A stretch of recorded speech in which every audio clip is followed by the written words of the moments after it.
Have you ever wondered how cities like New York, Chicago, and Philadelphia exploded into the sprawling metropolises we know today? It wasn't an accident. It was a massive, chaotic, and fascinating transformation that happened during a period we call the Progressive Era, roughly from the 1890s to the 1920s. This wasn't just about buildings getting taller. It was about the very fabric of American life being rewoven thread by thread in the heart of the city. Let's travel back in time. Before this era, American cities were relatively compact. You could often walk from one end to the other, but a perfect storm of factors was brewing. First, industrialization. Factories weren't just buildings. They were magnets, pulling in people from all over the world with the promise of work.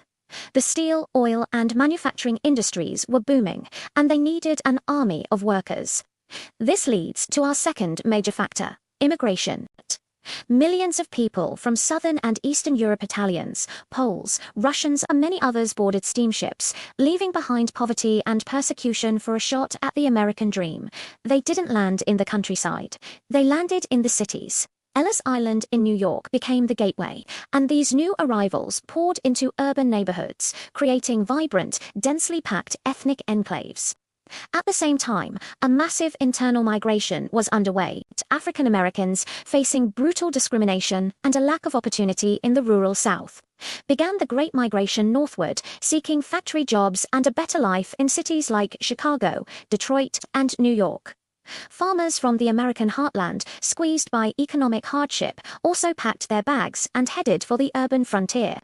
So you have this incredible influx of people all converging on the same places at the same time. Where did they all live? This is where the physical shape of the city began to radically change. The most immediate solution was the tenement building.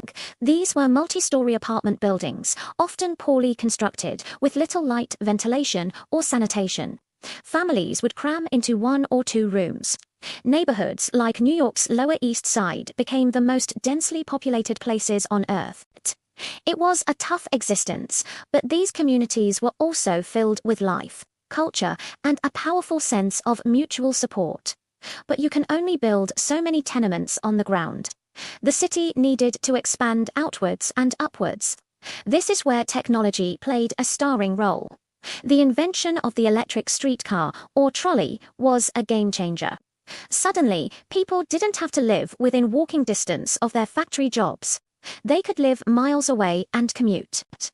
This created the very first suburbs, or streetcar suburbs.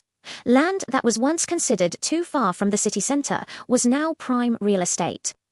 Developers laid out new grids of streets, built rows of houses, and the city began to sprawl outwards, consuming former farmland. The middle class, in particular, flocked to these new areas, seeking more space and a cleaner environment away from the industrial core. At the same time the city was spreading out, it was also reaching for the sky. 2 key innovations made this possible: steel frame construction and the safety elevator. Before steel, the height of a building was limited by the thickness of its walls. The taller you went, the thicker the base had to be, which wasn't practical. But steel frames could support immense weight without massive walls. Then Elisha Otis's invention of the safety elevator made tall buildings practical for people. No one was going to walk up 20 flights of stairs, but a safe, reliable elevator changed everything. The skyscraper was born. Chicago's home insurance building, completed in 1885, is often considered the first. Suddenly, the city skyline, once dominated by church steeples, was being redrawn by these new giants of commerce and finance. So we have a city that's expanding in every direction, filled with an unprecedented mix of people. But this rapid, unplanned growth created enormous problems. The sheer density of people overwhelmed the existing infrastructure. Garbage piled up in the streets. Sewage often flowed into the same rivers and lakes that provided drinking water, leading to devastating outbreaks of diseases like cholera and typhoid. The air was thick with coal smoke from factories and homes. Crime rates soared in overcrowded, impoverished neighborhoods. And the factories that drew everyone to the city were incredibly dangerous. With long hours, low pay, and no safety regulations, the tragic Triangle Shirtwaist Factory fire in 1911, where 146 garment workers died, became a symbol of this industrial exploitation. This is where the progressive part of the progressive era comes in. The chaos and inequality of the new industrial city sparked a powerful reform movement. People looked at their cities and said, "We can do better." These reformers, known as progressives, came from all walks of life: journalists, social workers, politicians, and ordinary citizens. They believed that government had a responsibility to solve these problems. Journalists, called muckrakers, played a crucial role. Jacob Riis, with his powerful book of photographs, How the Other Half Lives, exposed the horrific conditions of the New York tenements to a shocked middle-class audience.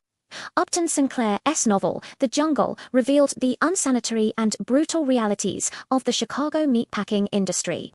This kind of investigative journalism created public outrage and demanded action. In response, cities began to take on new roles. They created professional police and fire departments. They built public parks and playgrounds based on the idea that green space was essential for public health. Frederick Law Olmsted, the designer of New York's Central Park, became a hero of this movement.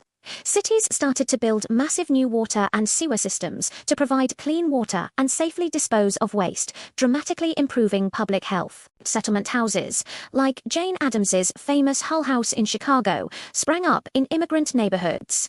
They weren't just charities. They were community centers that provided everything from English classes and childcare to healthcare and legal aid, helping new arrivals adapt to city life. Reformers also tackled political corruption. Powerful political machines, like Tammany Hall in New York, often controlled city government through a system of patronage and graft. Progressives fought to break their power by changing the very structure of city government, introducing things like city managers and non-partisan commissions to run cities more like efficient businesses. They also fought for new laws to protect people. They pushed for housing codes that required landlords to provide basic light, air, and sanitation. They championed workplace safety laws, restrictions on child labor, and limits on the length of the workday. These were hard-fought battles, often resisted by powerful business interests, but they slowly began to make the city a safer and more humane place to live. So, the story of how American cities grew during the Progressive Era is a story of incredible contrasts. It's a story of opportunity and exploitation, of technological marvels and human misery, of chaotic growth and the determined effort to bring order and justice to that chaos. The cities that emerged from this period were not perfect, and many of the problems they faced are still with us today. But they were fundamentally new kinds of human settlements shaped by the push and pull of industry, immigration, and reform. The very skyline we see, the suburbs we live in, and the public services we often take for granted are all legacies of this turbulent and transformative time in American history. Thanks for watching, and if you found this interesting, please like this video and subscribe for more deep dives into history.